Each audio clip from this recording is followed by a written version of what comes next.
This week on Cruisin' New England.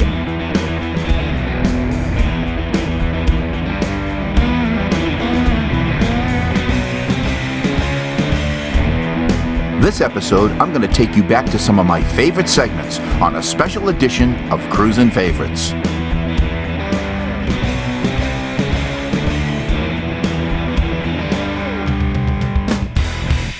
I'm Paul Manette, and I want to welcome you to another edition of Cruisin' New England. Today, it's Cruisin' Favorites. We're going to take you back to see some beautiful vintage Corvettes. Then we're going to go see that lesson that I had with a famous racing car driver. And then we're going to see some beautiful memorabilia. All this and more on Cruisin' New England.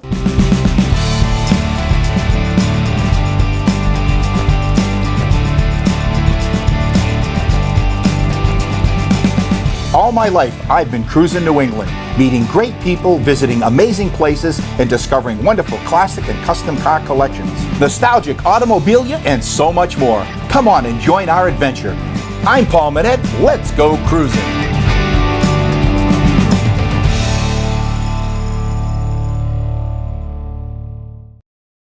Intercity Lines Incorporated, America's premier enclosed auto transporter, providing enclosed transport throughout the United States. Call 800-221-3936 or visit us on the web. Experience McMulkin Chevrolet, one of the largest volume new and pre-owned Corvette dealers in the country. I came here because I heard McMulkin has the largest selection of Corvettes in the Northeast.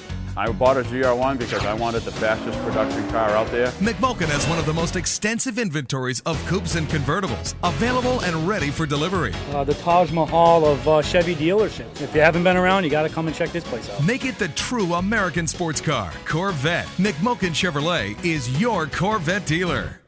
Imperial Worldwide insulation vinyl siding, copper and seamless aluminum gutters, closet-made shelving systems, and zero-clearance fireplaces. We strive to make the building process easy and fun. Hi, I'm Jim Grundy. Many of you know me as the old original of Collector Car Insurance at Grundy. Well, today I'm here to introduce something new. We call it the Motor Vehicle Programmer MVP. MVP is designed to offer you the same great coverage with agreed value and incredible rates, not just on your collector cars, but on your daily drivers, your motorcycles, your motorhomes, your pickup trucks. If it goes over the road, we can insure it on MVP. To get a quote, call our 800 number or visit us online. Find out what's happening. Get up-to-date information as I travel throughout New England and beyond. To get exclusive information and behind-the-scenes photos, join me on Facebook. Now you can watch Cruisin' New England television every day on our website television show. You'll see past episodes featuring automobile collections, memorabilia, automobilia, car show, and cruise night segments. Don't miss our visit with Hall of Fame drag racer Don Garlitz, a private showing of Bob Baer's world-class automobile collection, and watch for special segments, unseen footage, and so much more. Join us on our website television show at cruisinnewengland.com. We're back with my special edition of Cruisin' Favorites. First up, it's a visit to Paul Harrington, who owns 3 beautiful Corvettes, one that he bought in high school in the 1960s. You know, Paul, you have a beautiful garage here, and I can't wait to show it to our viewers. I'd like to start with this beautiful 61 Corvette that you have here. Tell us about it, why you bought it, and a little history on the automobile. Well, I've had the car for about 24 years. As an impressionable youth growing up, I was fixated on the program Route 66. I think that's what got me into Corvettes, the lure of the open road, and this was one of the years that they used. And I purchased it, and I've had a great time in it.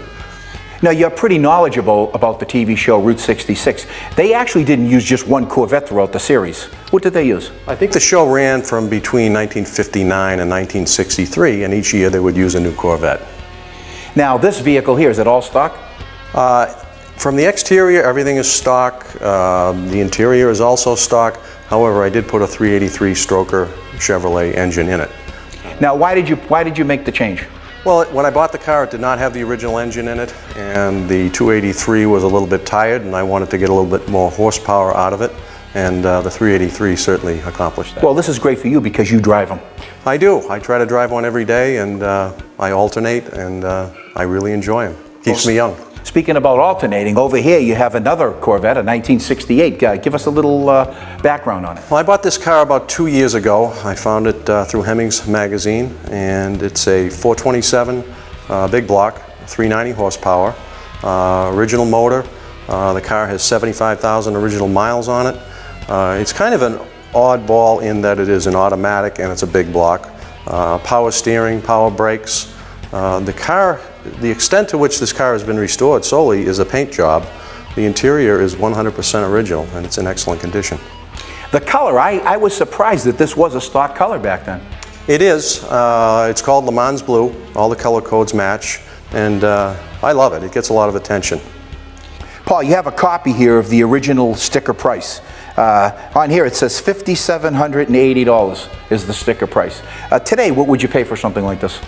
Oh, today, you know, it varies. The prices are all over the map with the economy the way it is. But a ballpark, $35,000 to $45,000 with the big block motor. Now, what attracted you to this car? Well, I wanted a 427. I wanted a 68 or a 69 427. This was the first year of the third generation Corvette, and I think it's an excellent driving car. What is the big difference between, okay, over here you have what? This is a first generation Corvette, 1953 to 1962. Okay, now over here you're getting into we're going to get into the second generation later on in the show, right. But this is the third generation. What's the difference? Well, there were dramatic styling changes. I think when you look at the cars, you can see that they're vastly different. There were some motor train changes as well. They're vastly different in the manner in which they handle. This car, for example, it's real Fred Flintstone technology. It handles like a 53 Chevy. It's very similar the way it's put together in the front end. As you get into the 63 to 67, you have independent rear suspension, disc brakes in 65, you know, a nicer car to drive. And I think as the generations progressed, the car became more civil and much more fun to drive. The big difference, though, that you see for, say, a non-Corvette person would be the body styles. Correct. Yeah, that's the easiest way to tell them apart. And in '68, when the third generation Corvette debuted, there was a lot of fanaticism around its debut. Quite a different looking car, a dramatic departure from the 63 to 7 Corvette. I'll tell you, they're awesome. You know, there's nothing like a gas pump in a garage. It really makes it look great. Tell us about the Texaco gas pump.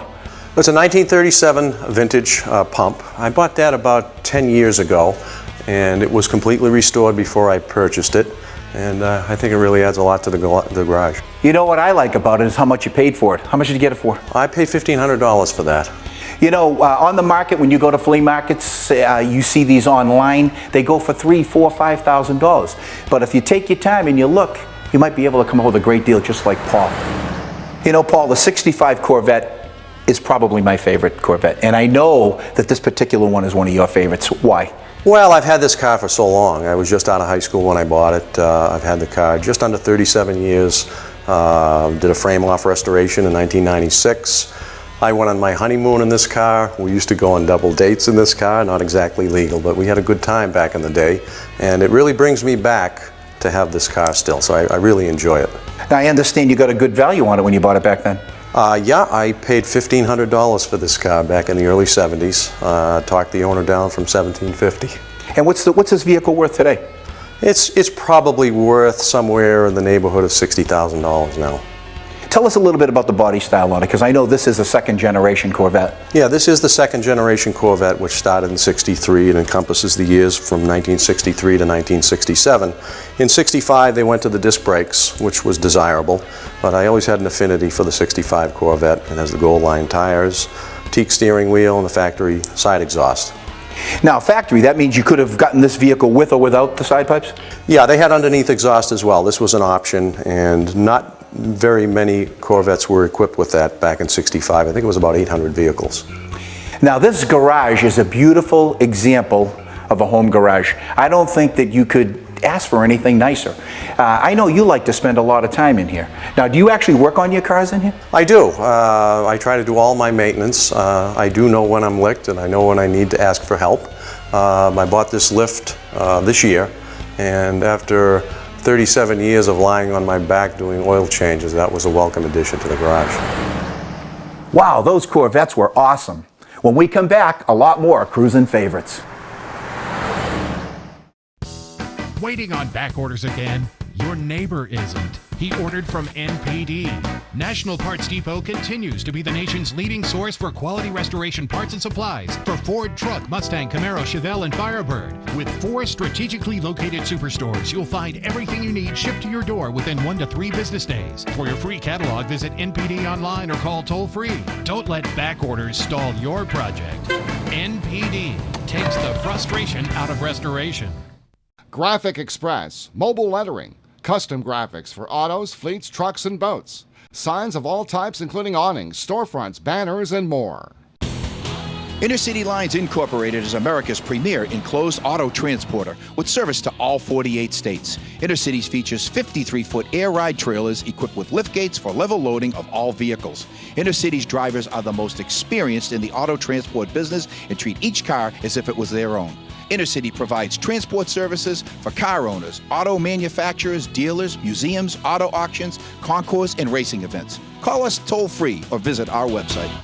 Don't miss the Amherst Outdoor Antique Auto Show and Flea Market, Amherst, New Hampshire, the last Sunday of the month, April through October. Over 500 spots. Gates open at 6 a.m. with free admission. Cash for Gold, the place to sell your unwanted gold and diamonds. Where you sell your jewelry is as important as where you buy it. We at Cash for Gold are diamond and gold specialists. We will buy all size diamonds, gold chains, rings, bracelets, silver coins, and even broken jewelry. Often we pay 2 to 3 times higher than pawn shop prices. We also pay up to 90% of the daily price of both diamonds and gold. We are the original, authentic, family-run Cash for Gold and have been for more than 28 years. Visit us at 527 South Broadway, Route 28 in Salem, New Hampshire. When September comes, the party begins. Cruise on over to the Big E in West Springfield, Mass. September the 14th through the 30th.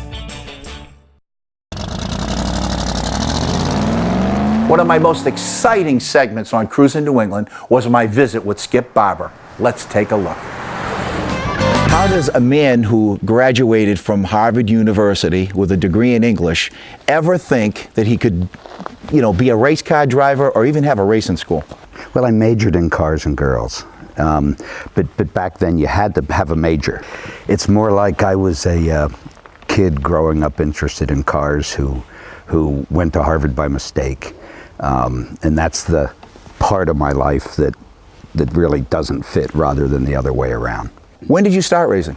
Sports cars were a big deal when I was in college, and racing was really beginning in the 50s, and I followed it. I drove, we raced on the street really. In Cambridge, there's used to be a great set of rotaries around Harvard Stadium, and I held the lap record in my class, which had to be set between midnight and 1 in the morning. And I started to race my senior year in college. Skip became a professional racer by the late 1960s. I didn't do anything big. I was good, I was fast, I had no resources, and back then that meant obviously you had to get other people to pay for it, and there were a lot of people in the business of selling cars, so I got put in cars people wanted to sell, and almost by definition, they were not the best cars. The guy who was the importer of the fastest English car, people would line up to buy it. The guy who had the slow Italian car, I'd get to drive it. Consequently, I ended up driving a lot of unreliable cars. That was a much more common thing then. So I set a lot of lap records, but I didn't win significant things. I wasn't around at the end. By the 1970s, Skip moved from racing to education through the Skip Barber Racing School. Maybe his favorite make is a Ferrari because Skip owns 3. This is really the last great car that you could race successfully and drive on the street. I mean, some people bought them for one purpose and used them for the opposite one. It's beautiful, but if you look inside, you really can see some of the safety changes. You can see them because this car doesn't have them. I mean, there's no roll bar. The seats are really flat. They don't hold you in. It doesn't even have seat belts. I mean, there were still, even in 1960, some guys that believed that getting tossed out of the car was the real safe way, rather than being buckled in, going with the car when it rolled. It was tremendously fast. This car was built to win Le Mans, but you could drive it home. So how would you teach me how to drive this vehicle?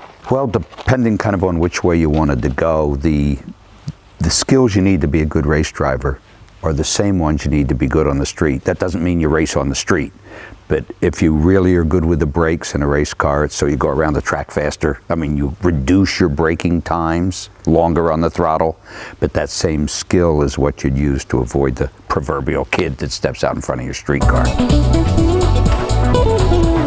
So how fast can this thing go? This car, you know, this is a 170-mile-an-hour car. You don't have your seatbelt on because you don't have one. Seatbelt. Are you nervous? More than you, probably.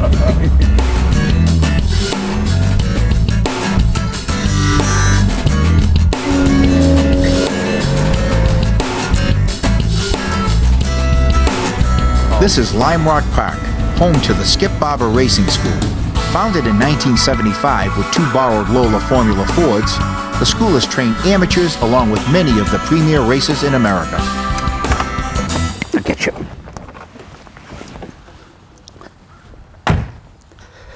This is chauffeur service. Nothing but the best here at Lime Rock Park. Has nothing to do with the fact that the door handle broke. Passenger? Passenger, let's go. When we come back, I'll get some driving tips from the master himself. Wow, wasn't that awesome? We'll be right back with more Cruisin' Favorites. Welcome to the Town Fair Tire Recognition Award Series. Each week we're going to be giving away an award to recognize a classic car owner throughout New England. I'm here with Jim Giuliano. He's the Vice President of Marketing and Advertising for Town Fair Tire. Paul, Town Fair Tire is a proud sponsor of the Recognition Award Series. At the end of the series, we're going to have a Town Fair Tire Choice Award winner for the $500 gift certificate. It's going to be very exciting. Jim, I'd like to introduce you to Paul Pianca. Hey, Paul. Tell us about your truck. It's a 1953 F100 Ford Pro Street 383 stroker. Really awesome. On behalf of Town Fair Tire, I'd like to present you with a trophy and a gift certificate. Thank you. Get to Town Fair Tire. You always get free mounting, free flat repair, free tire rotation, free snow tire changeover. Drive with confidence. Nobody beats Town Fair Tire. Nobody. Town Fair Tire.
Hey, it was great going for a ride in Skip Barber's Ferrari, but now it's my turn to take the keys.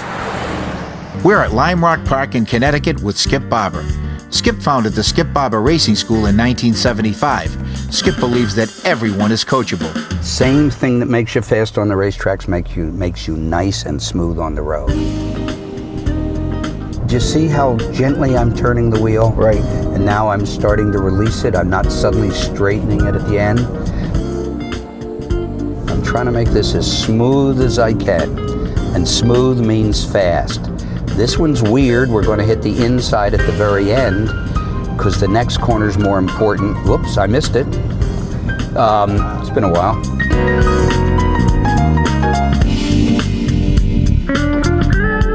Now we're going to go in and have you do it, except do it better than me. Have you produced any famous drivers from your school? Tons.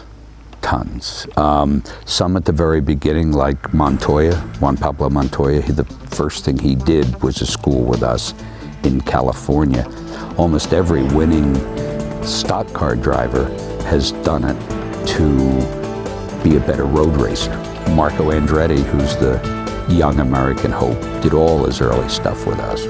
And the closer we are to going straight, the more you can give it the throttle.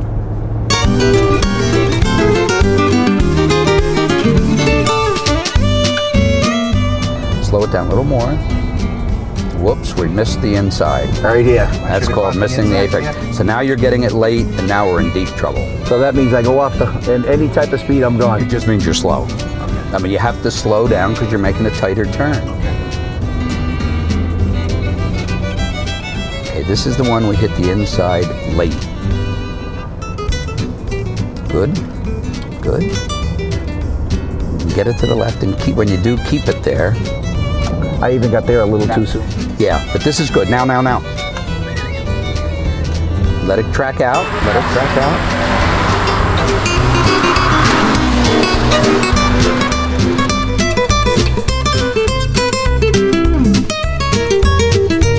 Everybody makes mistakes all the time. Okay. The good guy picks them up instantly, and he corrects so soon, you don't even know he made the mistake. Get to the left a little further.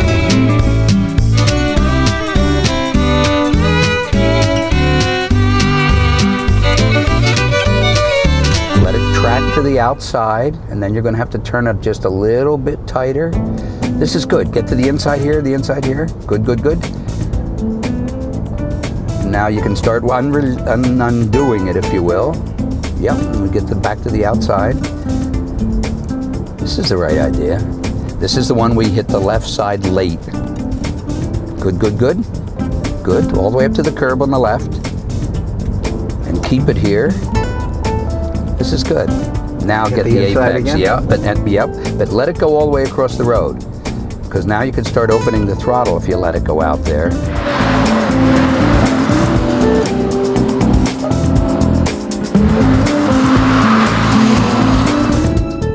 Good. Very good. That's pretty smooth. Do I have a future in racing? That's the thing. Do I have a future? You can tell right off the bat. I think you should be a sponsor. All right. There's not enough of that. There are plenty of guys to drive the cars. Oh my God. Well, thank you very much. This is quite a ride. Thank you for, I can't believe that I got a lesson from one of the top teachers in the country. Well, thank you for coming. It's been a nice day. Thanks a lot. I've had a great day today. When we come back, a visit with a very famous guitarist. All this and more on Cruisin' Favorites.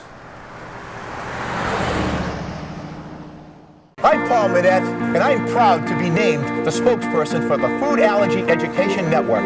Food allergies are a growing and serious health concern. 1 in 12 children in the United States has food allergies. That's 2 children in every classroom. There is no cure for food allergies. The only way to keep our children safe is through education. Learn the facts about food allergies. Know the signs and symptoms of anaphylaxis. You can save a life. I got involved because of my granddaughter, and I hope you get involved too. Would you like information about Cruisin' New England Productions? Cruisin' New England magazine has been the premier auto and events magazine for nearly 20 years. Cruisin' New England Car Show series includes the Elite Dream Machines Rock and Roll Weekend at Mohegan Sun Casino, the Super Wheel Showdown on City Hall Plaza, Boston, and the Spooktacular Cruisin' Classic. Or for personal appearances by Paul Minette or advertising on our television show, contact us at cruisenewengland@aol.com. Building Maintenance Services. We've been servicing the Northeast since 1990. We service and repair revolving doors, automatic and handicap doors. We can help you design an attractive, efficient entrance you can be proud of.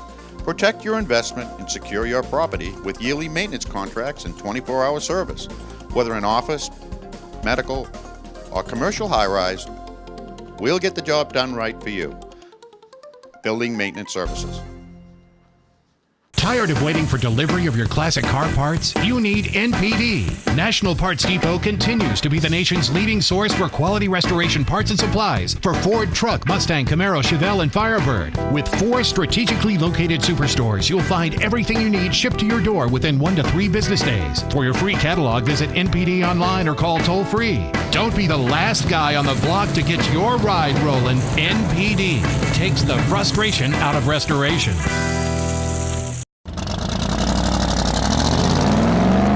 We're back, and on our final segment of our Cruisin' Favorites, we're going to go to Martha's Vineyard to visit Arlen Roth, a very famous guitarist.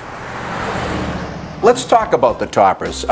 You have quite a collection here of toppers, and so explain, what is a topper? Well, it's kind of the predecessor to the bumper sticker. You know, and back in those days you had 2 kinds. You had the kind that would tell you, where you had been, like there it says Belmar, New Jersey, or Connecticut, Mamaroneck, New York. I've even got one from that little town of Jeffersonville, New York. It's amazing. You'd have a town with a population of about 300 people, and they'd have aluminum toppers, and there were also the tin ones, and there were also the ones that related to oil companies and gas companies. And I've been told, like, for example, here you see an Amoco, that sometimes if you got like a fill-up, if you filled up, you got an oil change or something, you would get one of those as a promotional thing. And then they would attach to the top of your license plate, hence the name toppers. So it's kind of like, the really cool predecessor to the bumper sticker. And I love those. I love the decals of that era, the old decals. I think that all this stuff was very creative and very artistic. Now, you have hundreds of these toppers. Oh, yeah. Now, if somebody wants to start collecting these toppers, you probably could find them at flea markets. What price range do you think they could pick one up for? You can find some very inexpensively, like some good ones that maybe will be on about $15, $16, and some will go up well into the $400 or $500 range. Now, are they still making them? No, some have been reproduced. There's some repros, and there are some not very good-looking repros that are out there that are just sort of, in the similar vein.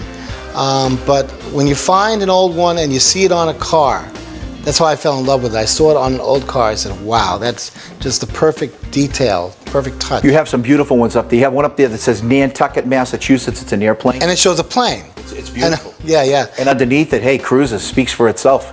That's right. This one here, the Florida with the girl going down the side in the bathing suit, that's probably the rarest one of all. And Florida has more toppers than any other state, because that was the most tourist state. So there's basically a topper for every town. So you could actually have a topper collection for just the state of Florida. Yeah, there's a guy that has that. There is a topper collector that has it. It's all Florida. Like there's the Buick Safety Legion, member of the Buick Safety Legion. This Stork Club, that's real gold from the actual Stork Club in New York City, which I think is just a fabulous find. I used to have that on my 36. They're just great. They have so much personality. I think my favorite of all is the fact that I found that one over there that says, "Count the Buicks." I just couldn't believe that when I came across that. Well, I got to tell you, that fits you. Yeah. Count the Buicks. Count the Buicks. The Buicks are starting to add up here. Arlen, those toppers are awesome, and it's something that I would like to collect in the future. All right, let's start now. Back in the 50s, they collect these stickers that would go on the windows. Tell us about your sticker collection. Yeah, well, I love to collect decals, original vintage ones. But on this, it's become kind of like a new trend with the surfmobiles. I think they should have a category like best decals, That's an idea. And a lot of guys, like when you go out to the West Coast meets, like Woody's on the Wharf, all those great Woody meets out there, like Wavecrest. They'll have these wagons just covered with decals. And most of them, the surfing decals have become very collectible. If you can find a surfing decal from the 50s or 60s, they go for big, big money, But I like to put the reproductions on because they stand up better to the weather, and they're external and they're easy to deal with. So it's a nice touch on these cars. Thank you for joining us on our special Cruisin' Favorites edition. I'm Paul Manette. Until next time, I'll be cruising New England.